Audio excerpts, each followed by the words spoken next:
नमस्कार मित्रांनो, आज आपण एक वेगळी मुलाखत घेणार आहोत. डॉक्टर स्मृती हवळ ती आपल्यासोबत आहे. तिचं म्हणजे तिचं आमची मैत्री किंवा जवळी या अर्थाने आहे की आमचे जवळचे मित्र डॉक्टर सुभाष निकुम यांची ती कन्या आहे. आम्ही साधारणपणे सोबतच प्रॅक्टिस सुरू केली आणि डॉक्टर सुभाष निकुम यांना सामाजिक कार्यामध्ये, वैद्यकीय क्षेत्रामध्ये किंवा राजकीय क्षेत्रामध्ये सर्व ठिकाणी खूप उत्सुकता होती आणि त्यांचा सहभाग नियमितपणे असायचा. तर आज त्यांची कन्या काही वर्षानंतर मला भेटते आहे आणि ती संकेश्वर सारख्या कर्नाटकातल्या एका गावात प्रॅक्टिस करते. तिच्यातलं आणखी वेगळेपण असं की तिनं फॅमिली फिजिशियन म्हणून DNB केलं आणि हा वेगळा विषय निवडून ती त्या ठिकाणी संकेश्वर नावाच्या गावाला बेळगावच्या जवळ कर्नाटकामध्ये प्रॅक्टिस करते. त्यांचं घर आहे ते डॉक्टरांनी भरलेलं आहे. म्हणजे तिचे सासरे जे आहेत ते पीडियाट्रिशियन आहेत, व्हेरी सिनियर पर्सन. आणि अर्थातच मिस्टर पण डॉक्टर मंदार ते पण न्यूरोनेटॉलॉजिस्ट, NICU बघतात, PICU बघतात. डॉक्टर सौ सुरेखा त्यांच्या सासूबाई, डॉक्टर सौ सुप्रिया त्यांची बहीण म्हणजे भाऊजाई, त्या दोघेही त्याही स्त्रीरोग तज्ज्ञच आहेत. आणि डॉक्टर प्रीतम म्हणजे त्यांची दीर त्या ॲनेस्थेटिस्ट. अशी भरगच्च टीम घेऊन डॉक्टरांची त्या आपल्या गावी प्रॅक्टिस करतात. त्यांचं 30 बेडेड हॉस्पिटल आहे आणि which is extendable to 50 bed. तर अशासारखं आहे. त्यांचा स्वतःचा इंटरेस्ट डायबेटॉलॉजीमध्ये आहे, थायरॉईडमध्ये आहे, जेरियाट्रिक्समध्ये आहे. स्पेशल इंटरेस्टचे त्यांचे विषय आहेत. मला अर्थात तिच्याशी बोलताना जास्त महत्त्वाचं हे वाटतंय की आता मी किंवा तिचे वडील ज्या काळामध्ये प्रॅक्टिस करत होतो त्या प्रॅक्टिसमध्ये एक फॅमिली फिजिशियन म्हटलं तर जनरल प्रॅक्टिशनरचा एक वेगळा रोल होता. म्हणजे कौटुंबिक तो डॉक्टर असायचा, त्या डॉक्टरला सगळ्या गोष्टी माहिती असायच्या.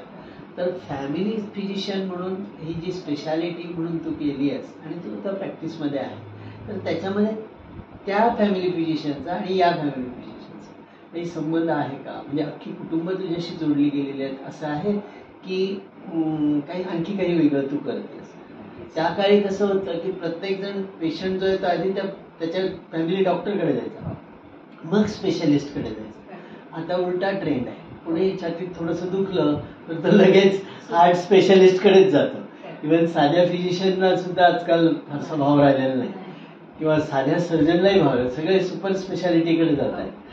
तर तू हा फॅमिली फिजिशियन निवडताना काय विचार केला? तुझ्या वडिलांचा, आईचा, आई सुद्धा त्याची नेत्ररोग तज्ज्ञ आहे.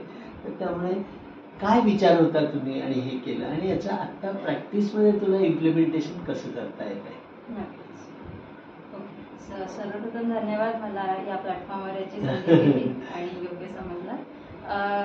येथे मी फॅमिली मेडिसिन किंवा DNB फॅमिली मेडिसिन ही खूप पॉप्युलर नसलेली ब्रांच कशी निवडली, जिथे माझे आई आणि वडील दोघं सर्जिकल फील्डमधले होते. सो मुळात जेव्हा 2011ला मी ॲडमिशन घ्यायला गेले तेव्हा खरं सांगायचं तर माझ्या मेरिट पोझिशनला त्या सीट्स वेकेंट होत्या आणि मला वैयक्तिक त्याबद्दल ज्ञान नव्हतं.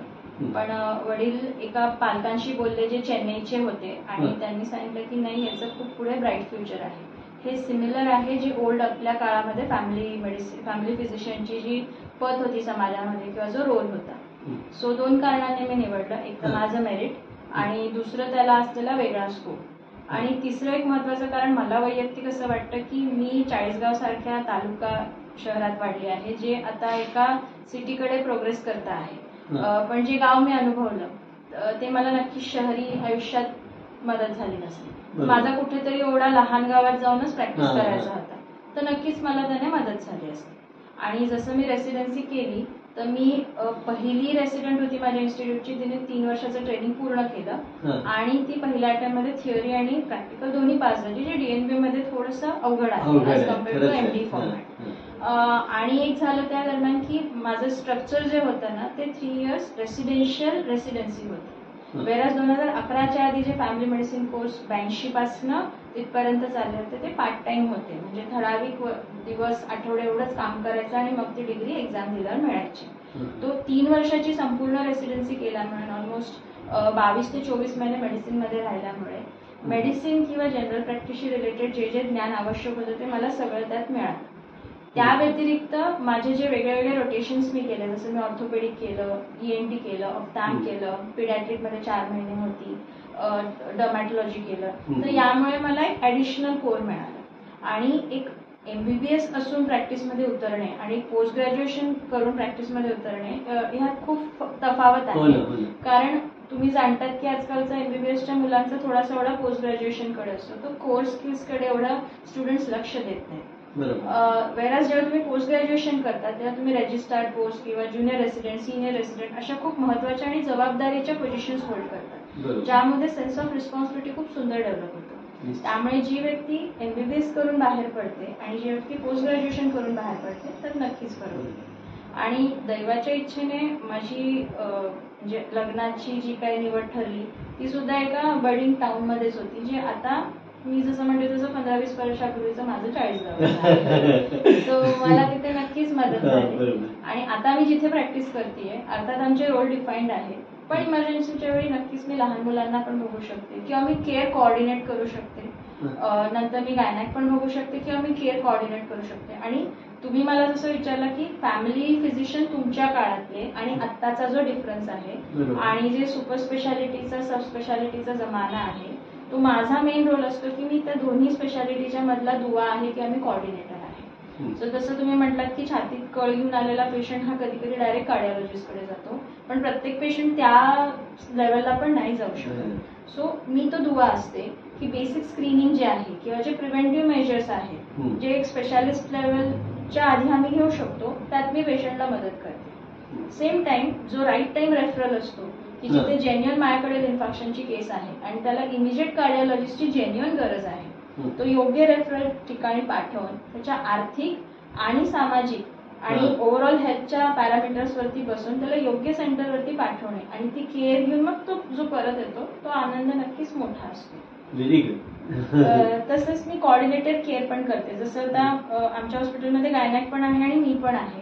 तो काही कॉमन केसेस असतात, जसं जेस्टेशनल डायबिटीस आहे, PIH आहे, त्यामध्ये मी एक मेडिएटर म्हणून रोल प्ले करते.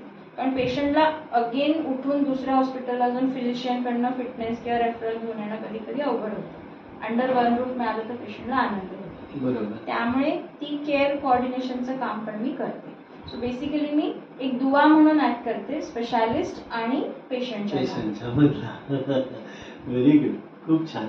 पण मग असं तुला असा अनुभव येतो का की एक पेशंट आली की मग तिची फॅमिली पण तुझ्याकडे जे म्हणून यायला लागते आणि एक जसं पूर्वीच्या काही एक घरचा मेंबरच असायचा जो फॅमिली फिजिशियन आहे तो, मग घरचे सगळे मुलाला ऍडमिशन कुठे देऊया, लग्न ठरवतोय, तर आता बघा जरा जोडीदार असा निवडतोय, जावई असा येणार आहे, याबद्दलही चर्चा लोक करायचे त्या माणसाशी. तो घरातला एक मेंबर असायचा. तशासारखा रोल तुला तिकडे करावा लागतो किंवा तुला तसं करायला आवडतं, तू त्याच्यात प्रमोट करतेस, असं काही करते? नक्कीच. मी माझ्या पेशंटच्या आयुष्यातला स्पेशली जे क्रोनिक डिसिजेस वाले पेशंट आहेत, डायबिटीस, BP, थायरॉइड, जे खूप लॉंग टर्म आमच्याकडे येणार आहेत किंवा ज्यांना आम्ही पिरियडिकली भेटतो, त्या पेशंट सोबत एक प्रकारचा फॅमिली बॉन्ड पण निर्माण होतो. आणि असे पण पेशंट आहेत की जेव्हा त्यांनी यायला सुरुवात केली तेव्हा त्यांची नातवंड लहान होती, स्पेशली जेरियाट्रिक एज मध्ये. तर आता ती नातवंड मोठी झाली आहे, तर त्यांच्या करिअर चॉईस मध्ये कधी कधी ते आम्हाला आयडियलाइज करतात, पण ते खरंच त्या कॅन्डिडेटच्या लेवलला शक्य नसतं. किंवा बेस्ट करिअर ऑपॉर्च्युनिटीज, कधी फिटनेस असतो, काही विशिष्ट ऍडवाइस असते. माझ्याकडे असेही पेरेंट्स आहेत की पालक म्हणून दाखवून गेला आहे तो पेशंट, आणि तो पालक मग त्याच्या लहान मुलीला घेऊन येतो जो 10वीला आहे. आणि सॅड रियालिटी आहे की 10वीची मुलं पण अगदी खूप टेन्शन घेऊन त्या परीक्षेला सामोरं जातात. तर त्यांचं सायकोलॉजिकल काउन्सिलिंग आहे, काही छोट्या छोट्या गोष्टी आहेत, त्या सगळ्याचं काउन्सिलिंग आहे. तो मी नक्कीच तिथे मेजर रोल प्ले करते. कधी कधी एखादा पेशंट दाखवून जातो आणि मग तो त्याच्या पालकांना पण आमच्याकडे घेऊन येतो. कधी कधी पेशंट कॅन्सर सारख्या टर्मिनली इल आजाराने जडीत असतात, मग त्यांना योग्य सेंटरला पाठवणे किंवा पॅलिएशन देणे, माझ्याकडनं जेवढं तेवढं पॅलिएशन किंवा एका योग्य पॅलिएटिव्ह सेंटरला जाऊन ती ट्रीटमेंट करणे, ते कोऑर्डिनेशन करणे, कधी कधी त्यांचं सॉरो शेअर करणे, हे पण एक मोठा रोल आहे. आणि एक मला सांगायला आवडेल की माझ्याकडे एक पेशंट आलेली, ती 17 वर्षाची होती तेव्हा ती माझ्याकडे आली आणि तिला वयाच्या 3 महिन्याची असल्यापासून थायरॉइडचा आजार होता. तिचे पालक घेऊन आले, म्हणते की तिला पाळी आलीच नाहीये 17 वर्षी झाली तरी, आणि गाव लेवलला 15-16 मध्ये येणं अपेक्षित आहे, 17-18 ला मुलगी उजवणे हा कॉमन ट्रेंड असतो. ती मुलगी ऑलमोस्ट ते 17 वर्ष 100 mg एल्ट्रॉझिनची गोळी खात होती, नियमित खात होती, पण तरी सुद्धा तिचं TSH 100च्या वरच होतं. प्रिसाइजली तिचं डायग्नोसिस कंजेनायटल हायपोथायरॉइडिझम प्रकारे झालं होतं. ती गोळी पण कंझ्युम करत होती, पण ती गोळी करेक्ट पद्धतीने कंझ्युम करत होती, जसं taking it empty stomach and then keeping the gap. हे काउन्सिलिंग तिला कधीच झालं नव्हतं. ती अनेक स्पेशलिस्ट फिरली होती, पण ते काउन्सिलिंग झालं नव्हतं. सो आम्ही जस्ट ते काउन्सिलिंग केलं, योग्य प्रमाणात डोसेस ऍडजस्ट केले. विदिन 6 months तिने तिचं मेनार्के अचीव्ह केलं. In a year or so तिचं लग्न झालं.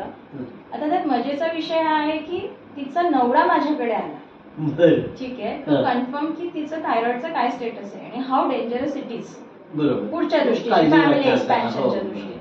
सो लकीली त्या पालकांनी एक छान केलं होतं की त्यांनी ते इयर 2000 सालीचे जे रेकॉर्ड्स होते पिडॅट्रिशियनचे ते त्यांनी प्रिझर्व केले. आणि मी त्यांना हेही सांगितलं होतं, आणि रादर मी अशा अनेकांना सांगते जे अनमॅरिड स्टेजला आमच्याकडे येतात आणि ते मॅरिड स्टेजला दुसरीकडे जातात, की तुमची जी पण मेडिकल हिस्ट्री आहे ती प्लीज लपवू नका. तुम्ही जसे आहात, चांगले वाईट आजारी निरोगी, समोरचा जोडीदार तसा निवडा. तो ते काउन्सिलिंग त्यांनी घेतलं आणि ती कंडिशन सांगूनच मुलीचं लग्न झालं. तरी नवऱ्याचे काही कन्सर्न होते, त्याने आपल्या एका मेडिको फ्रेंडला काही विचारलं आणि त्याला कच्ची पक्की माहिती मिळाली असेल. तो आला, मी त्याला विथ डॉक्युमेंटेशन सगळं एक्सप्लेन केलं आणि तो सॅटिस्फाईड होऊन गेला. To our happiness within a year तिच्या पहिल्या डिलिव्हरीला आमच्याकडे आली. बाळ छान डिलिव्हर झालं, ती नॉर्मल डिलिव्हरी झाली, छान घरी गेली. आणि मी इथे गावाला येण्याआधीच 3 दिवसापूर्वी मी तिला भेटले. ती आता सेकंड टाइम प्रेग्नंट आहे, ती 18 महिन्यात आली आता मागे. टू मावर सरप्राईज तिने तिथे त्या गावात दाखवलं आणि तिथल्या फिजिशियन गायनेकोलॉजिस्टने तिचे थायरॉइडचे डोसेस कमी केले, थिंकिंग इज हाय. आता ती माझ्याकडे आली आणि पुन्हा TSH हाय आहे. इट्स लाईक घाबरू नकोस, आपल्याकडे अजून 1.5-2 महिने आहे, आपण जे बेस्ट पॉसिबल आहे ते करू, त्याला घाबरायचं नाही. This is a my coordinated care course. अजून एक नॉच पुढे जाऊन सांगते, म्हणजे आता सामाजिक परिस्थितीमध्ये डिवोर्सेसचं प्रमाण खूप वाढलेलं आहे. मी ऍज अ फॅमिली फिजिशियन कॉइनच्या दोन्ही साईड्स बघते, मुलाची पण बघते आणि मुलीची पण बघते. आणि कधी कधी असं वाटतं की कुणाचीच चूक नाहीये, जवळ मन जोडलेली.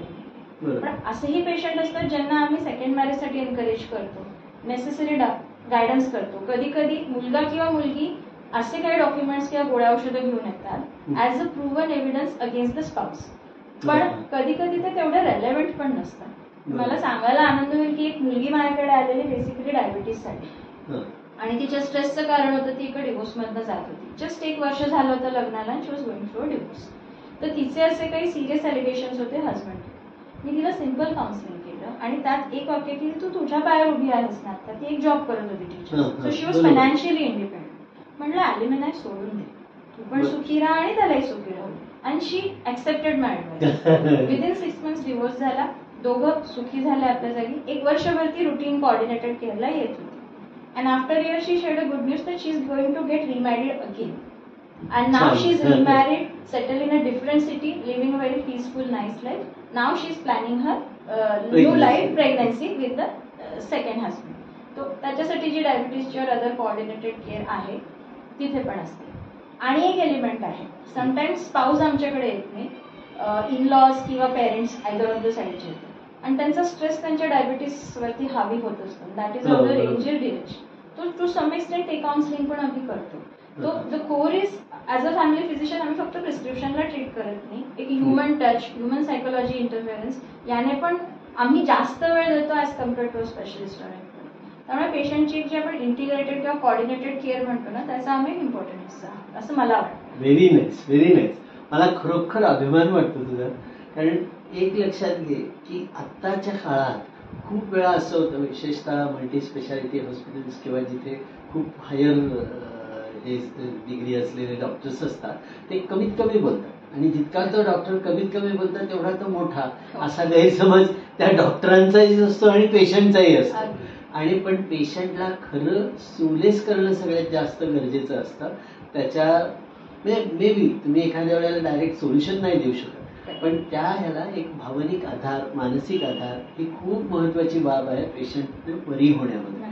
आणि ती तू फॅमिली फिजिशियन म्हणून खूप चांगल्या तऱ्हेनं करतेस. मला तुझं अभिनंदन करायला पाहिजे. आणि एक शेअर करू इच्छिते. आणि एक एलिमेंट आहे आमच्या, लांबवते जरा पण नेसेसरी आहे या प्लॅटफॉर्मचा उपयोग करून. मी एका 16 वर्षाच्या मुलीला भेटले होते. ऍक्च्युली आमच्या सासऱ्यांनी तिला माझ्याकडे पाठवलं की रिपोर्ट सगळे नॉर्मल आहे, तरी पण तिला पोटात दुखतं आणि तिला भूक लागत नाही. मी पण तिला चेक केलं, evaluation she was all good, fit and fine. Around 15 मिनिटं मी तिला वेळ दिला आणि as we are talking about time. आणि त्या कन्सल्टेशनच्या एंडला जेव्हा मी तिला मेडिसिन्स एक्सप्लेन करून हे कर आणि आपण बघूया सांगत होते, तेव्हा तिच्या आईला काय वाटलं तिने माझ्याशी शेअर केलं की त्या मुलीने एक सुसाईड अटेम्प्टचा विचार केला होता. अटेम्प्ट झाला नव्हता, पण तो अटेम्प्ट तिच्या आईला लक्षात आला कारण ते लेटर तिने लिहिलं होतं आणि ती विचार करणार होती. आणि ती कुठेतरी माझ्यासारखी आई वडिलांची एकुलती एक मुलगी होती. तिला धारवाडला शिक्षणासाठी, त्यांनी चांगल्या शिक्षणासाठी हॉस्टेलला ठेवलं.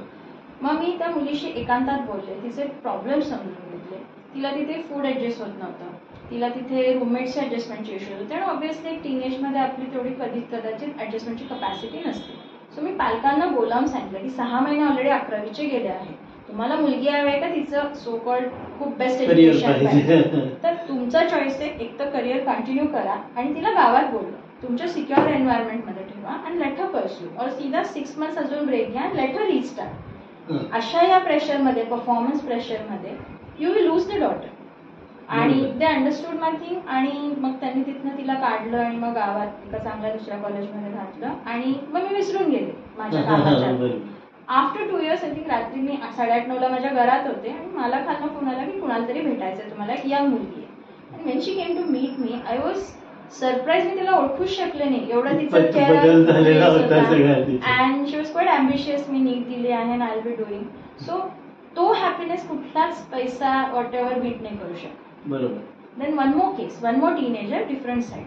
तो माझ्याकडे येत होता चेस्ट पेन साठी. ना 17 years old with chest pain, आपण पहिले गॅस्ट्रायटिस किंवा असा विचार करतो. अँड त्याच्या फॅमिलीमध्ये पण डॉक्टर्स होते, मोर क्वालिफाईड, मोर सर्टिफाईड दॅन मी. आणि त्याचं बिहेवियर मला नॉर्मल वाटत नव्हतं, कारण त्या मुलाला मी 1.5 वर्षापूर्वी पण बघितलं होतं त्याच्या आईला कम्फर्टेबली आणताना. छान नाईस ग्रूम, गुड बॉय. आणि यावेळी त्याच्याशी फ्रिझी हेअर आहे, अगदी असे जळमटं लागल्यासारखे, आणि हातावर कायम एक बँडेज बांधतोय. आणि मी 2दा-3दा बघितलं आणि आय रिअलाइज हे थोडंसं मॅलिग्नरिंग कडे जात आहे. This is not something fit, कारण बाकी सगळे व्हॅल्युएशन नॉर्मल आहे. So I asked him to unwind that bandage. And when he unwind that bandage, त्याच्या फोरआर्म वरती खूप सारे कटचे मार्क्स होते. I felt bad for that boy. मी त्या फॅमिलीशी आणि मुलाशी बोलले. I gave him some solutions at my level. I gave them the best possible psychiatrist in the town की ज्यांना तुम्ही जाऊन भेटा. And obviously I try to speak to the medical person in their family. मी खूप नाही drastically त्याचं life change करू शकते कारण अदर एलिमेंट्स होते. पण येस, आय एम हॅपी की त्याने जो अट्टाहास होता की XYZ सेंटरला जाऊनच 12वीचं कोचिंग करायचं ते कमी केलं. त्याने पूर्ण त्याचा अभ्यासात कॉन्सन्ट्रेशन केलं. त्याचा एक्सटर्नल अपिअरन्स परत आला. म्हणजे जो तो मला 16-17 वर्षाचा अपेक्षित होता तो परत तसा झाला. वर्सेस मी त्याला 18-19 वर्षाचा डिप्रेस्ड, उदास असा बघितला होता. तो हे जे एलिमेंट्स असतात ना, हे खूप जास्त आनंद देऊन जातात ऍज अ फॅमिली फिजिशियन. कारण आम्ही फक्त सिम्पटम्सला नाही ट्रीट करत, कधीतरी पेशंटचा एक संपूर्ण डोकवण्याचा पण अंत करण्याचा प्रयत्न करतो. नाही, खूप खूप खूप महत्वाचं हे आहे. कारण आजकाल तेच आपल्या म्हणजे मेडिकल फील्डमध्येच ओव्हरऑल मिस होत आहे. आजकाल डायग्नोसिससाठी रेडिओलॉजी, सोनोग्राफी किंवा पॅथॉलॉजिकल इन्व्हेस्टिगेशन्स याच्यावरच जोर दिला जातो. आणि खरं सगळ्यात महत्वाचं आहे कुठल्याही आजारपणासाठी त्या माणसाचं मन. आणि तू इतक्या खोलवर जाऊन त्याचा विचार करून त्यांच्याशी बोलते, त्यांना बोलण्यासाठी उद्युक्त करते. अशी माणसं सहसा सहज बोलत सुद्धा नाही. तो विश्वास तुझ्याबद्दल वाटला म्हणूनच त्यांनी या सगळ्या गोष्टी सांगितल्या. खूप छान. म्हणजे मला इतकं चांगलं वाटतंय की नवीन पिढीतली प्रतिनिधी आहेस तू, आहे ना, आमच्या चाळीसगावच्या सगळ्या प्रॅक्टिशनर्समध्ये. तर तू त्या दृष्टिकोनातून विचार करतेस आणि तशी प्रॅक्टिस तिथं संकेश्वरमध्ये करते. ही खूप छान गोष्ट आहे. किती वर्ष झाली आहेत तुला प्रॅक्टिसला? मी 2024ला सुरुवात केली. सॉरी 2014ला सुरुवात केली. सॉरी. आणि पहिले 6 वर्ष मी एका मलेशियन मेडिकल कॉलेजमध्ये असिस्टंट प्रोफेसर म्हणून जॉब करत होते, जो मी 2 वर्ष फुल टाइम केला. आणि नंतर 4 वर्ष पार्ट टाइम केलं. माझं तिथे डिपार्टमेंट ऑफ फॅमिली मेडिसिनच होतं.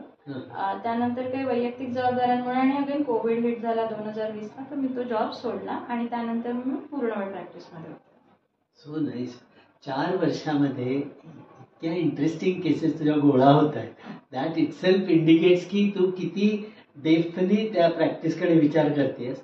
मला मान्य आहे की तुमचं हेरिटेज खूप आहे, तुझ्या सासऱ्यांचं, सासूबाईंचं किंवा हे, त्यामुळे पेशंट्स तुला पोचतात तुझ्यापर्यंत. पण तुझ्यापर्यंत ते पोचल्यानंतर तू त्यांना कशी ट्रीट करते, त्यामध्ये ते तुला तुझ्याकडे परत परतही येणं किंवा त्यांच्या फॅमिलीनं येणं आणि तुला एक घरचं माणूस मानून मोकळेपणानं तुझ्याशी त्यांनी बोलणं, ही खूप मोठी अचिव्हमेंट आहे. मी तुझं खूप खूप अभिनंदन करतो या म्हणजे प्रॅक्टिसच्या बद्दल. आणखीन एक दुसरी गोष्ट मला समजली की तिथे संकेश्वरमध्ये लहान मुलांसाठी विशेषतः तू काही एक वाचनालय चालवलंय. आणि म्हणजे का असं तुला का वाटलं सुरू करावं? म्हणजे शेठ नारायण बंकट वाचनालयाशी तुझं असलेलं नातं, तुझ्या वडिलांचं असलेलं नातं आणि त्या निमित्तानं परवा तू इकडे आलीस, भेटलीस आणि काही एक आम्हाला फंडिंग पण केलं. तर या सगळ्याचा विचार करता वाचनालयाशी तुझं का असं की म्हणजे कशा पद्धतीने हे नातं जुळलं गेलं आणि तिथे अगदी वाचनालय सुरू करावं असं कसं काय झालं? तो याचं क्रेडिट मी नक्कीच नाबम वाचनालयाला देते. कारण आम्ही जिथे घडलो म्हणजे ऑलमोस्ट वयाची 17 वर्ष गावात काढली आणि वाचनालयाने जे आम्हाला एक रिच हेरिटेज दिलं इन टर्म्स ऑफ चांगली पुस्तके, टायटल्स ओळखणे आणि टायर्डलेसली त्यांनी आम्हाला सप्लाय केलं. अदर दॅन दॅट सरस्वती व्याख्यानमाला जी आपली चालू आहे आता सतत 83-84 वर्ष अखंड आहे, ही खूप सुंदर इनिशिएटिव्ह आमची म्हणजे बीजं खूप घट्ट रोवली गेली आणि ट्रान्सफॉर्म झाली. जेव्हा मी संकेश्वरला गेले तेव्हा मला एक जाणवलं की ते चांगलं वाचनालयच नाही आहे आणि ऑब्व्हियसली वाचनालय नाही, त्यामुळे वाचन संस्कृती पण नाही. आणि जेव्हा माझ्या पुतण्याकडे मी बघायची, त्याला असं मोबाईलमध्ये घडलेलं बघायची, त्याला छान छान गोष्टी ऐकायची इच्छा तर होती, पण तसे रिसोर्सेस नव्हते. आणि मी हेल्थ टॉकसाठी अनेक शाळांमध्ये त्या दरम्यान इन्व्हिटेशन आलं मला 2019च्या आधी. तर तिथे असं जाणवलं की इन्फ्रास्ट्रक्चर वाईज लायब्ररीज तर आहेत, छान छान टायटल्स पण आहेत, पण काही शाळा बुक्स डिस्पेन्स करायच्या नाही कारण मुलं खराब करतात, हरवतात. तर फक्त ते एक रीडिंग अवरमध्ये जाऊन ते पुस्तक वाचू शकतात असा नियम होता. मला असं लॅक्युनी जाणवलं की समजा मी जे एक पुस्तक वाचतीये आणि मला त्यात खूप छान इंटरेस्ट डेव्हलप झाला तर मला शेवटच्या पानापर्यंत ग्लू होऊन वाचायला आवडेल, पण या सिस्टीममध्ये होत नाही. तो मला असं वाटलं की वाचन चळवळ खरंच चालू करायला पाहिजे. सो आयडियल एज मुलं आहेत, मुलांनी हट्ट केला की आई बाबा आणूनच देणार, त्यामुळे मग आपण त्यांच्यापासून सुरुवात करूया. तो 2019 4 ऑक्टोबरला मी सुरुवात केली. सुरुवातीला आम्ही मोबाईल वाचनालय होतो, म्हणजे असं फिक्स जागा आमची नव्हती. आम्ही बॅग्समध्ये भरून 5 बॅग्स भरून पुस्तकं आम्हाला कॉल येईल त्या शाळेमध्ये जायचं. So cute, so cute.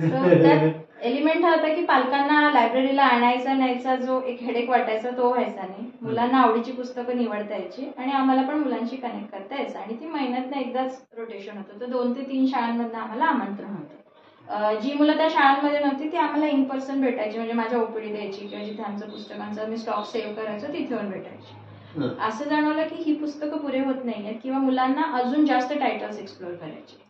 मग मी माझ्या सासूबाईंच्या परवानगीने आमचं जुन्या हॉस्पिटल बिल्डिंगमध्ये एका रूममध्ये स्थापना केली.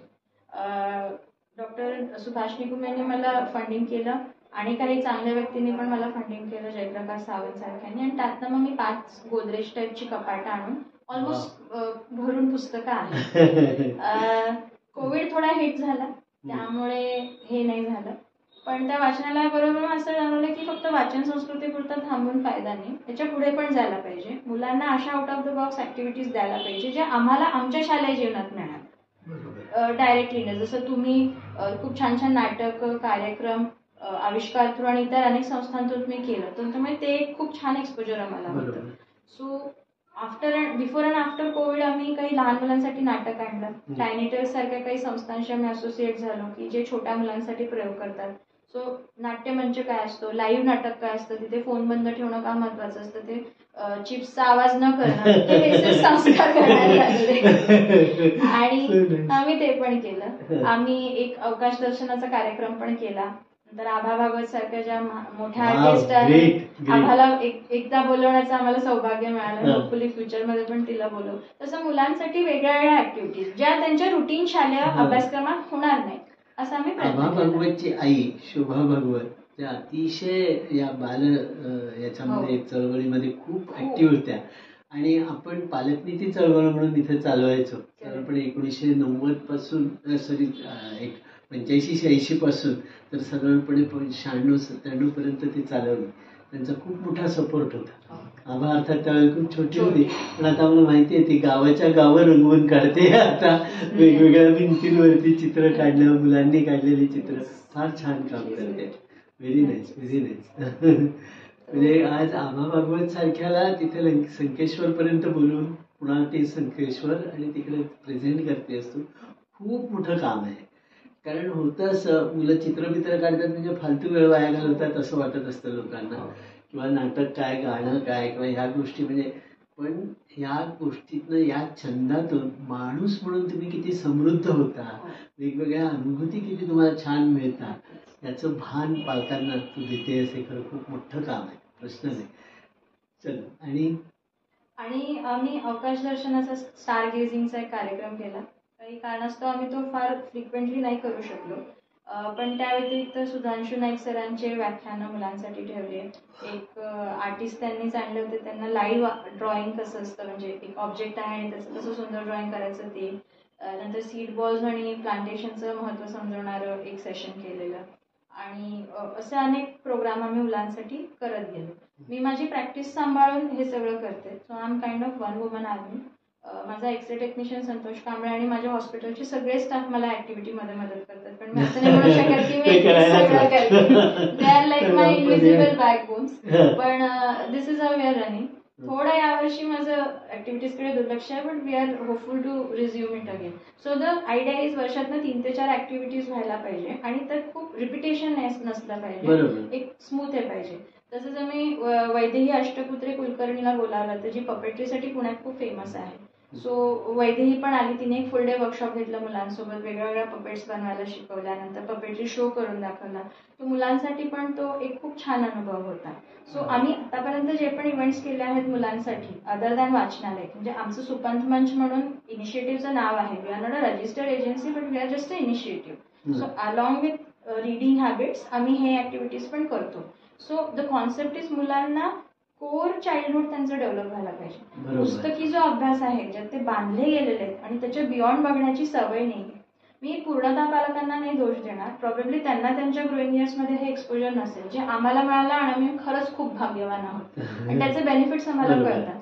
तो आम्ही ते सगळं केलं. त्या व्यतिरिक्त मी गेले 1-1.5 वर्ष न्यूजपेपर रिडिंग वर्कशॉप म्हणून एक घेते. सो त्यात मी 90 मिनिटाचं माझं ऑनलाईन सेशन असतं किंवा ऑफलाईन पण मी घेते, डिपेंड्स कसं फ्लेक्सिबिलिटी आहे आणि मुलांचा इंटरेस्ट. आम्हाला ऑनलाईन रिस्पॉन्स जास्त आहे, त्यामुळे आम्हाला जगातल्या वेगवेगळ्या लोकांशी कनेक्ट करता येतं. सो त्यात मी बेसिकली लेवल 1, लेवल 2 असं सेशन घेते. लेवल 1ला आम्ही दी बेसिक न्यूजपेपरच्या स्ट्रक्चरशी आणि त्याच्या फॉर्मॅटशी इंट्रोड्यूस करवतो आणि त्यांना रिडिंग टेक्निक शिकवतो. त्यामध्ये काही काही खूप एक्सलंट मुलं आम्हाला भेटतात, काही खूप बेसिक मुलं असतात, पण शेवटी ते जे प्रॉमिस करतात की आम्ही आठवड्यातनं एकदा पेपर वाचायचा प्रयत्न करू, आम्ही रोज वाचू, किंवा त्यांचं असेंब्ली प्रेझेंटेशन म्हणून सुधारणा, ही खूप म्हणजे खूप एनकरेजिंग असते. सो त्याचे पण मी बरेच सेशन केले न्यूजपेपर रिडिंगचे ऑनलाईन. त्यानंतर आम्हाला असं जाणवलं की फार्मसी कॉलेजेस तर आता खूप निघाले आहेत, पण त्या मुलांना फ्युचर विजन असं नसतं. एक डिग्री घ्यायची आणि मेडिकल उघडायचं त्याच्या पलीकडे. तो मी माझी मैत्रीण आहे डॉक्टर गौरी देशपांडे, ती युकेला असते. तिचं आम्ही एक वेबिनार ठेवलं होतं फार्माको व्हिजिलन्सवरती आणि आम्हाला 15 ते 16 पार्टिसिपंट्स जॉईन झाले. काही मेडिकल रिप्रेझेंटेटिव्ह पण होते, म्हणजे जे डी फार्म वगैरे केलेत आणि रिप्रेझेंटेटिव्ह काम करतात, आणि काही शिकणारे स्टुडंट्स पण होते. आणि तो सेशन खूप एनलाइटनिंग ठरला. मुलांना व्हिजिलन्सबद्दल, pharmacovigilance as a field कळालं, ॲज अ करिअर ऑपॉर्च्युनिटी कळाली, त्याचे प्रो कॉन्स सगळं कळालं. तो पण आमचा एक थोडा वेगळा प्रयत्न होता या डिग्री होल्डर, म्हणजे थोडा मोठ्या वयोगटाला ऍड्रेस करण्यासाठी. सो अशा पद्धतीने मी करत असते. आणि मी माझं एक सुपंथ म्हणून पॉडकास्ट चॅनल आहे, स्पॉटिफाय, अँकर, बऱ्याचशा प्लॅटफॉर्मवर आम्ही आहोत. सो तिथे आम्ही काही मुलाखती घेतो. वेगवेगळे आमचे टॉपिक्स आहेत, जसं वेगळ्या वाटा, जसं फॉर एक्झाम्पल माझी मैत्रीण दीपिका पाटील जी 40 वर्षीच कन्या आहे, ती ग्रॅज्युएशन वाईज म्हणजे तिने बायोटेक्नॉलॉजी केलंय, पण ती आता म्युझिक क्षेत्रामध्ये खूप उत्तम काम करते. सो सुरेश वाडकरची शिष्य आहे आणि शी इज आमच्याकडे तिचे गाणी आणि असतात. ती आता स्वतः एक गायिका म्हणून नावरूपास येते. आणि असं अनेक. तो सेकंड इनिंग्स म्हणून आमची एक सिरीज होती, ज्याच्यामध्ये आम्ही त्या व्यक्तींची मुलाखत घेतली ज्यांनी एका ठराविक वयाच्या टप्प्यानंतर नव्याने करिअर चालू केलं आणि they are doing very well in that. तर असे काही घेऊन आम्ही सीझन्स करतो. मी सफरनामा म्हणून एक करते. मला प्रवासाची प्रचंड आवड आहे. मी माझे अनुभव सफरनामामधून शेअर करते. तर अशा छोट्या मोठ्या ऍक्टिव्हिटीज मी पॅरलली माझ्या फ्री टाइम मध्ये. नाही, खूपच छान. म्हणजे इतक्या व्हरायटीच्या वेगवेगळ्या प्रकारच्या याच्यामध्ये तू सहभाग देतेस. सांस्कृतिक असेल, शैक्षणिक असेल, किंवा मुख्य म्हणजे जगणं तुझं स्वतःचं आणि आजूबाजूच्या तुझ्या परिसरातल्या माणसांचं समृद्ध करणं हा त्याच्यामधला खूप खूप मोठा भाग आहे. तुझं खूप खूप अभिनंदन. दुसऱ्या एका विषयाबद्दल बोलायचं म्हणजे शिक्षणाच्या बाबतीत. आता सरसकट सगळ्यांना इंग्रजी माध्यमात शिकवावं असं वाटतं. इंग्रजी माध्यमामध्ये सुद्धा इंटरनॅशनल स्कूल, CBSE पॅटर्न, अमकं डमकं, हा नवा असं सगळं सुरू आहे.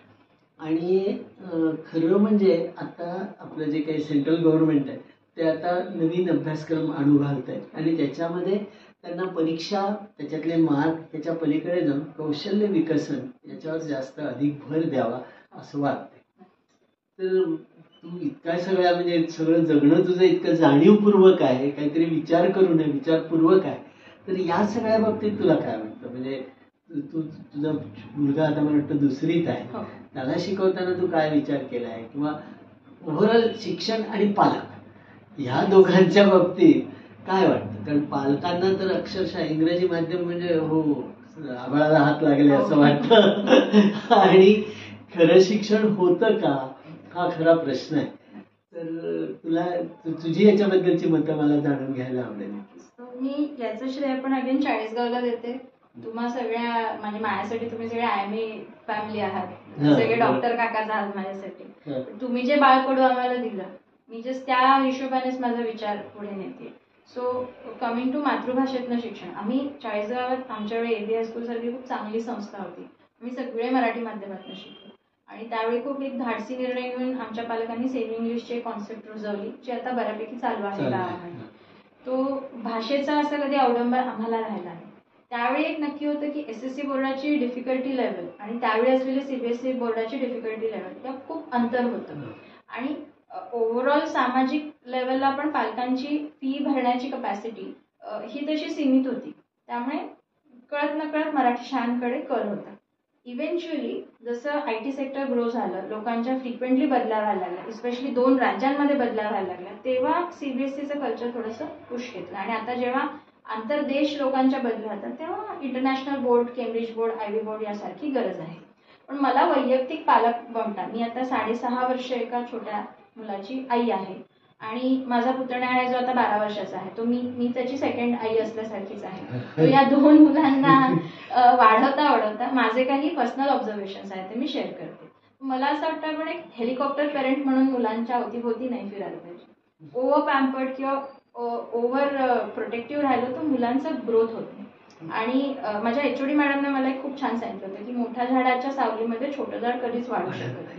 त्यामुळे मुलांना त्यांची एक वेगळी आयडेंटिटी शोधू द्यावी असं मला वैयक्तिक वाटतं. स्ट्रक्चर्ड एज्युकेशन हे महत्वाचंच आहे, पण त्याचा किती बाऊ करावा हा मोठा विषय आहे. कमिंग टू इंग्रजी माध्यम, इंग्रजी हे कुठेतरी एक बाऊ झालं आणि माझ्या दृष्टिकोनातून ते एक फॉरेन लँग्वेजेस आहे.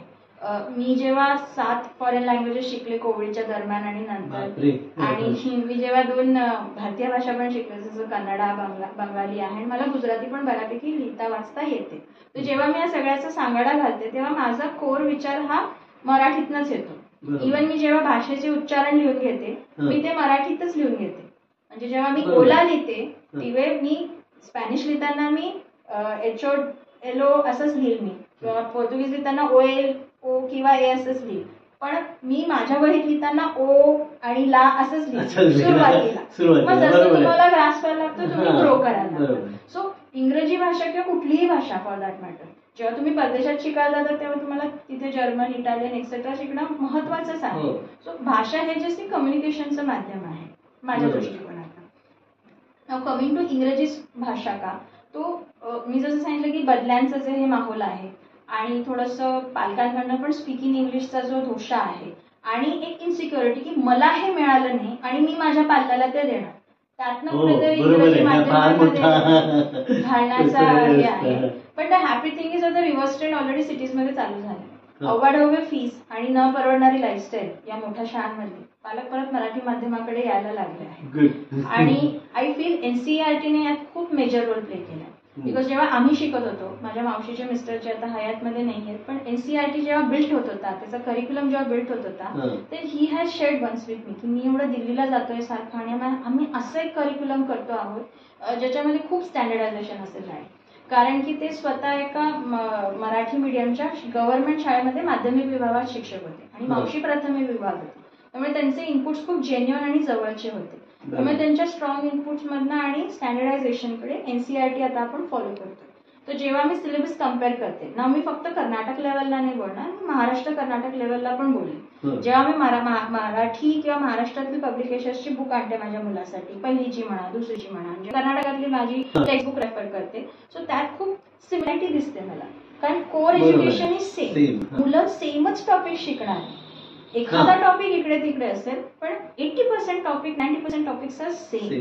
मग ते सायन्स असू दे असू दे, एक हे शिक्षण क्रम असं जे झालंय ते खूप म्हणजे तो खरंच खूप वेलकम चेंज आहे ना. कमिंग टू कुठलं बोर्ड घ्यायचं, तो बोर्डच्या माझ्या वैयक्तिक मत असं आहे की आपण आपल्या पाल्याची कपॅसिटी ओळखून बोर्ड निवडायला पाहिजे.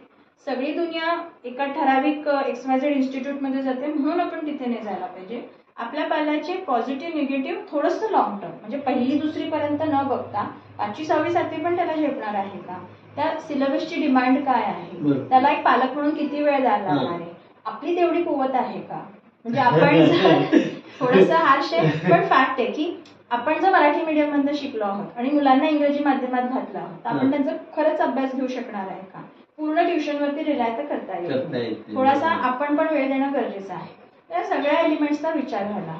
कारण मी अनफॉर्च्युनेटली हे बघितलं की अनेक पालक जोशमध्ये जातात, सीबीएसई मध्ये जातात, मुलाला 5वी 6वी नंतर जमत नाही आणि मग त्यांना एक तर बोर्ड चेंज करायला लागतं किंवा माध्यम चेंज करायला लागतं. त्यामुळे आपल्या मुलाला काय कम्फर्टेबल आहे, आपल्या मुलाचे पॉझिटिव्ह निगेटिव्ह काय आहे हे बघून आपण बोर्ड किंवा त्या भाषेची शाळा निवडा.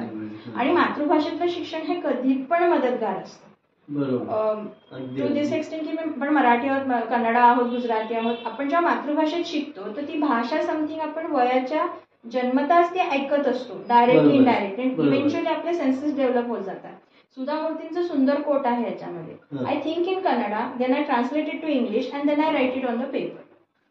I can't think creatively in English, ह्या त्या स्पष्ट म्हटलेल्या आहेत. आणि त्यांच्या जेवढी पुस्तकं आहेत, प्रत्येक पुस्तक त्या म्हणतात मी आधी कन्नडमध्ये व्हिज्युअलाइज करते, कारण माझं मूळ एज्युकेशन, माझं कोर एज्युकेशन कन्नडमध्ये झालेलं आहे. आणि मग मी ते इंग्रजी लेवलला ट्रान्सलेट करते आणि मग मी ते लिहिते. त्यामुळे माझं इंग्रजी हे खूप सोपं आणि बेसिक असतं, अवघड शब्दांचं नसतं. त्यामुळे दॅट इज हाऊ मी मॅक्सिमम ऑडियन्स पर्यंत कनेक्ट होऊ शकते, because of the lucidity of the language. आणि इथे मी हे पण नमूद करू शकते, माझी मैत्रीण डॉक्टर तन्वी पाटील आणि मी केनारखेडे स्पर्धा ज्या आमच्या भुसावळला व्हायच्या त्याच्यासाठी आम्ही गेलो होतो. आणि 9वीला असताना त्यावर्षीच्या प्राइज डिस्ट्रीब्युशनला भालचंद्र नेमाडे सर आले. बापरे, सो बिग मॅन. सो कोसलाचा आम्हाला एक होतं आणि त्याने खूप सुंदर टिप दिली जी मी टिल डेट आयुष्यात फॉलो करते.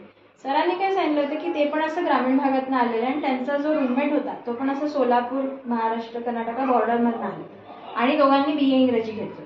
त्यामुळे इंग्रजीची सगळी अंगवाज होती. आणि औरंगाबादला त्या काळी औरंगाबाद युनिव्हर्सिटीमध्ये तेवढं कल्चर पण स्ट्रॉंग नव्हतं. मग त्या दोघांना असं व्हायचं की चुका खूप होत आहेत. मग त्यांनी एक मार्ग ठरवला की आपण एकमेकांशी जेव्हा जेव्हा भेटू, जेव्हा जेव्हा बोलू, फक्त आणि फक्त इंग्रजीत बोलायचं. जर मला तुझ्यात काही चुका जाणवल्या तर मी तुला करेक्ट करेल, तुला माझ्यात काही चुका जाणवल्या तर तू मला करेल. आणि आपण एकमेकांवर हसायचं नाही. हे सगळ्यात अंडरलाईन करायचं वाक्य. कारण ते म्हणायचे की जेव्हा आम्ही वर्गात जायचो, इतरांशी बोलायचो, चूक झाली की आमच्यापेक्षा थोडी हुशार मुलं आमच्यावर हसायची, मग कॉन्फिडन्स किंवा आत्मविश्वास कमी व्हायचा. तो असं करता करता आम्ही एकमेकांशी इंग्रजीत बोलायला लागलो आणि अशा पद्धतीने आम्ही आमचं BA MA सगळं इंग्रजीमधलं छानपैकी कम्प्लीट केलं. सो मी आणि तन्वीने हा एक्सपेरिमेंट सक्सेसफुली केला. आम्ही 12वी नंतर ऑलमोस्ट 3 महिने घरातच होतो. तर आम्ही ठरवलं आपण सकाळ संध्याकाळ भेटतो ना, आपण इंग्रजीतनंच बोलायचं. आणि त्यावेळी फक्त स्टार मूव्हीज सारखे चॅनल्स होते, सो त्याचे सबटायटल्स वाचून बोलायचा प्रयत्न करायचा. जेव्हा आम्ही दोघे आमच्या मेडिकल स्कूल्समध्ये गेलो तिथे ऑब्व्हियसली आम्हाला मदत झाली. इतरांपेक्षा आम्हाला थोडं जास्त चांगलं बोलता यायला लागलं आणि कधी न्यूनगंड नाही राहिला की आम्ही मराठी मीडियम मधनं आलो. तो अगेन असे भाषा ही कुठली पण असू दे, फक्त मोड ऑफ कम्युनिकेशन आहे. मग तिला तुम्ही ग्रामर म्हणा, व्याकरण म्हणा, त्याचे अलंकार चढवून मग ती खूप छान आणि पॉलिश होत जाते आणि ते प्रत्येकाच्या हातात आहे. तुम्ही शशी थरूर सारखी छान इंग्रजी बोला किंवा सुधा मूर्तींसारखी छान इंग्रजी बोला, तुम्ही आहात त्याच लोकसभेमध्ये. बरोबर. सो द थिंग इज तुम्ही कुठल्याही माध्यमातून शिक्षण घ्या, मातृभाषा हे नक्कीच महत्वाचं आहे. त्याच्यासारखं रिप्लेसमेंट नाही, कारण तुमची जी बेसिक थिंकिंग प्रोसेस असते, फ्रीडम ऑफ एक्सप्रेशन असतं, ते मातृभाषेतच फास्ट होतं. आणि मी माझा पेरेंटल एक्सपेरिमेंट इथे शेअर करते. मी जिथे आता आहे तो बॉर्डर एरिया आहे. सो तिथे मुलांना कन्नड पण शिकायला लागते, इंग्रजी पण शिकायला लागते आणि सीबीएसई माध्यमांमध्ये हिंदी सुरुवातीची वर्ष शिकायला लागतात. स्टेट बोर्डमध्ये 6वी नंतर सुरू होतो हिंदी विषय. तर तिथे मेजर चॅलेंज मी हे बघितलं, माझा मुलगा मी साधारणतः 1.5 वर्षाचा असताना बालवाडीत घातलं फॉर जेन्युइन रिझन्स की माझ्या गावामध्ये कुठे पाळणाघरची सोय नव्हती. माझ्या घरात सगळे वर्किंग होते, आयांवर सोडणं शक्य नव्हतं. तो मला एक प्ले स्कूल मिळाली जी 1.5 वर्षातच त्यावेळी ऍक्सेप्ट करत होती. आणि मला असं जाणवलं की ही मुलं ना स्क्रिप्ट लिहिताना ऑब्व्हियसली 3 स्क्रिप्ट वेगळ्या आहेत. इंग्रजीची वेगळी आहे, उभी आहे, हिंदीची गोल आहे आणि कन्नडा पूर्ण आडवी आणि गोल आहे. तो मुलं जंबल करतात. मला वैयक्तिक असं वाटलं की ज्या माध्यमात मी घालणार आहे नंतर तिथे जे अशा 3 स्क्रिप्ट बॅलन्स करायला लागल्या तर मुलांचं कन्फ्युजन अधिक वाढत जाते, कारण तुम्ही कुठल्याही एका भाषेमध्ये परफेक्ट नसतं. जसं मी सांगितलं की आज मी जरी एवढ्या भाषा शिकले, माझी कोर भाषा मराठीच आहे मेंदूमध्ये, पण जेव्हा मुलं 3 भाषा बॅलन्स करत असतात तेव्हा खिचडी होणं हे अपेक्षितच आहे आणि हे होतं. जंबल लेटर्स, हिंदीत कन्नडा, कन्नडात इंग्लिश, असं मी प्रत्यक्ष बघितलं आहे मुलांच्या पेपरमध्ये 1ली 2रीच्या लेवल. सो मी एक निर्णय घेतला की मी अशा शाळेत घालेल जिथे ठीक आहे इंग्रजी माध्यम असेल, पण मी माझ्या मुलाशी संवाद हा मराठीतनच करेल. मी स्कूल बॅगला दप्तरच म्हणेन, मी स्कूल बॅग म्हणणार नाही. मी कंपासच म्हणेन, मी तो कुठला पेन्सिल बॉक्स म्हणणार नाही. मी काही स्लँग वापरले ते पण माझ्या मराठीतच असेल. मी इथे समजा त्याने अक्षर बिचमीट लिहिले तर मी उरलेल्या जागेला इथे झोपणार आहेस का असाच उच्चार करेन. म्हणजे हे थोडंसं ग्रोस वाटेल ऍज अ पेरेंट, पण ह्या सगळ्याने काय झालं, माझ्या मुलाला मराठी अगदी चांगली आहे. मी जे बोलते ते तो बोलू शकतो, त्याला कळतं. दुसरी गोष्ट ऑब्व्हियसली तो शाळेत इंग्रजी, कन्नडा, हिंदी एक्सेट्रा शिकतोय आणि हिंदी मुलं आजकाल कार्टूनमधनं पण शिकतात. सो काही मोठा विषय नाहीये. मी त्याला ज्या शाळेत घातलाय आता तिथे त्याला फक्त इंग्रजी आणि कन्नडा हे 2च लँग्वेज लेवलला बॅलन्स करायचे. हिंदी त्याला 6वी नंतर येणार आहे. आणि आय थिंक 10-12 वर्षाची झाल्यावर मुलांना ती मॅच्युरिटी असते की 3री भाषा ते हँडल करू शकतात. दुसरी एक गोष्ट मला एक लॅक्युनी वाटली, ऍटलीस्ट आमच्या एरियामध्ये ती आहे, आय कॅन जनरलाइज दॅट, की काही शाळांमध्ये ते स्टँडर्डायझेशन नाही आहे. आता राज्याकडनं आदेश आहे म्हणून राज्यभाषा म्हणून कन्नडा मस्ट आहे, सीबीएसई कडनं हिंदी आणि इंग्रजी मस्ट आहे. तो या सगळ्या गोंधळात काय होतं की प्रत्येक लँग्वेज फर्स्ट लँग्वेज बनते.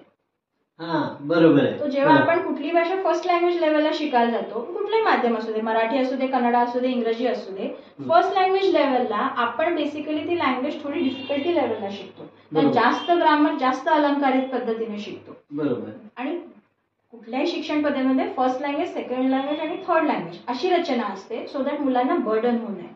पण अनफॉर्च्युनेटली काही शाळांमध्ये 3ही लँग्वेजेस फर्स्ट लँग्वेज मुलांना 5वी-6वी नंतर बर्डन यायला लागतं, कारण की प्रत्येक भाषेचं ग्रामर, प्रत्येक भाषेचा अलंकार, शृंगार हा वेगळा असतो आणि ते प्रत्येक बाळ बॅलन्स करू शकेल असं नाही. इन अ क्लास ऑफ 100 20 मुलं गॉड गिफ्टेड असतात, ते अगदी सुंदर बॅलन्स करतील. उरलेल्या 80 मधले आणि 20 जण असतात त्यांना तो बॅलन्स खूप तारेवरची कसरत होते. मधल्यामध्ये 60 मुलं होतात जे ना इकडचे असतात ना तिकडचे असतात. बरोबर. त्या हिशोबाने मी निर्णय घेतला की मी त्याला अशा शाळेत घालेल जिथे एक लेगसी असेल त्या शाळेला, नवखे शिक्षक नसतील. कारण मी एक शिक्षक म्हणून पण मी सांगू शकते की जेव्हा आपण सुरू करतो टीचर ऍज अ करिअर म्हणू शकतो आणि जसं आपण फाईन ट्यून होत जातं तसं आपल्या मुलांना कन्व्हे करण्याची क्षमता पण होते. आणि आजच्या शॉर्ट लिव्ह जगामध्ये टीचर्स जॉईन होतात सोडतात. काही teachers up to the mark पण नाहीये डिग्री असून. तर डिग्री हे फक्त तुमचं क्वालिफिकेशन होऊ शकत नाही, तुम्ही आत्मीयतेने पण मुलांना शिकवता यायला पाहिजे. तर या काही पॅरामीटर्सचा विचार करताना माझ्या मुलासाठी मी कर्नाटकाची स्टेट बोर्ड शाळा निवडली आणि आय एम हॅपी देअर.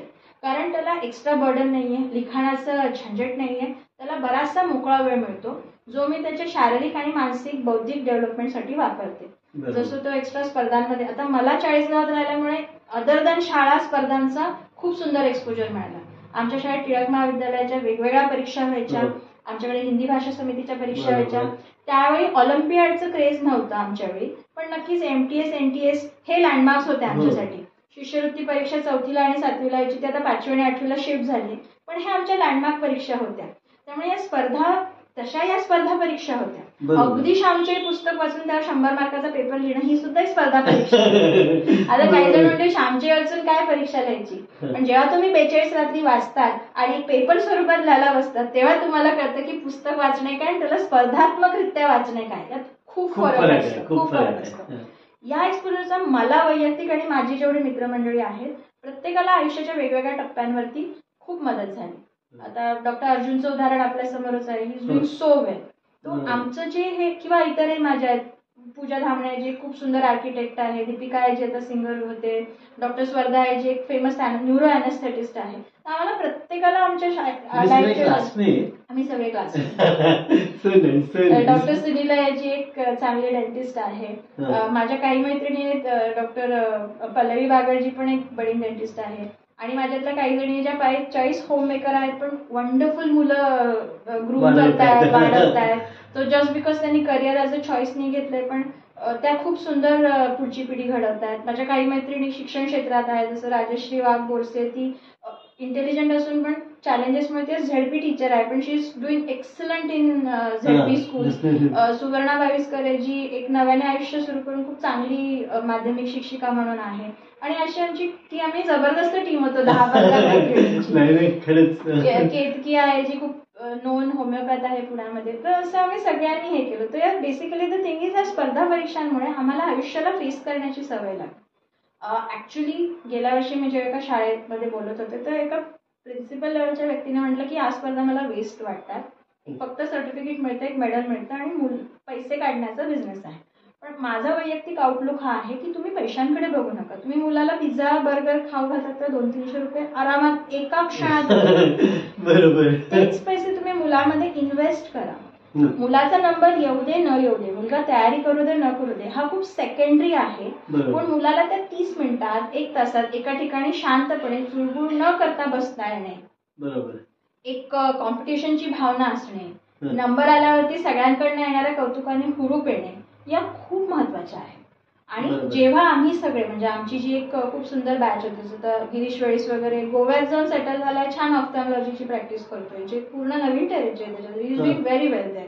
किंवा पराग बागडे जो आज खूप एक नोन रेटिना स्पेशलिस्ट आहे, डॉक्टर राहुल कुरकुरे जो नोन डर्मॅटॉलॉजिस्ट आहे नाशिकमध्ये. तर आमची ती बॅचेस, तन्वी आहे जी तन्वी पाटील आहे, डॉक्टर तन्वी पाटील जी ENT आहे, ती अनेक डिफिकल्ट सर्जरीज परफॉर्म करते. सो ह्या सगळ्यातनं आम्ही घडत गेलो मला असं वाटतं. किंवा इव्हन जेव्हा आम्ही 11वी-12वीला आमच्याकडे CET होती, त्या वातावरणात बसणे, आम्ही एवढे लकी नव्हतो की एक परीक्षा आणि सगळीकडे ऍडमिशन. आम्ही 7-8 परीक्षा सुद्धा दिलेल्या आहेत, अगदी कॉलेजच्या डोर टू डोर जाऊन एक्झाम दिलाय.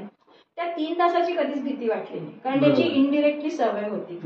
ऍड ऑन असं झालं की जेव्हा आम्ही हिंदी भाषा समितीच्या एक्झाम्स दिल्या किंवा इंग्रजीच्या टीमवीच्या टिळक महाराष्ट्र विद्यापीठाच्या एक्झाम्स दिल्या, इंग्लिशच्या मॅथ्सच्या एक्झाम्स दिल्या, यातनं अदर दॅन स्कूल आमचा अभ्यास जास्त झाला. त्यामुळे आम्ही जेव्हा 11वी-12वीला गेलो किंवा आम्ही NTS सारख्या MTS सारख्या स्टेट लेवलच्या नॅशनल लेवलच्या परीक्षांना बसलो, तेव्हा आम्हाला कुठे ती लॅक्युनी जाणवली नाही, जी आमच्या वेळी ऍटलीस्ट ही तफावत होती की SSC बोर्ड आणि CBSE बोर्डमध्ये खूप मेजर गॅप होता. या परीक्षांच्या तयारीने आम्हाला खूप एक वेगळी डेव्हलपमेंट मिळाली, आमची पर्सनॅलिटी पण डेव्हलप झाली आणि ऑब्व्हियसली अकॅडमिकली आम्ही खूप एक्सेल झालो. तो आय थिंक हे पॅरामीटर्स बघून आपण एक शाळा निवडायला पाहिजे. चकचकीत इन्फ्रास्ट्रक्चर, सुंदर बेंचेस, चांगले युनिफॉर्म हे इम्पॉर्टंट आहेत, नाही म्हणत मी, पण याच्या बियॉन्ड सुद्धा जाऊन आपण काही गोष्टी बघायला पाहिजे आणि मग आपल्या बाळाला घातलं पाहिजे. आणि ऑफकोर्स काही पॅरामीटर्स आहेत की जसं तुम्ही खूप फ्रिक्वेंटली बदलीच्या फील्डमध्ये आहात, मग जरूर तुम्ही IB बोर्ड, CBSE बोर्ड असे प्रेफर करू शकता. पण जी न्यू एज्युकेशन पॉलिसी येऊ घातली आणि त्याच्या स्किल्सला इम्पॉर्टन्स आहे, देन एक पाठांतरित पोर्शन, हा खूपच एक वेलकम चेंज आहे माझ्या दृष्टिकोनात. खूपच छान. मला तेच वाटतं की एखाद्या माणसाचा जगण्याकडे बघण्याचा दृष्टिकोन खूप वेगळा असेल किंवा विचारपूर्वक जगणं असं त्याने ठरवलं असेल तर किती वेगवेगळ्या अँगलमधून त्या गोष्टीकडे बघतो हे मला खूप छान तुझ्या उदाहरणातनं जाणवलं. आणि मला तुझं अभिनंदन करावं असं वाटतं की तू एकटीच नाही तर तुझ्या सोबतचे सगळेच एक वेगवेगळ्या फील्डमध्ये जाऊन आपापलं छान नाव नाव कमवतायत आणि चांगलं काम करतायत है ना.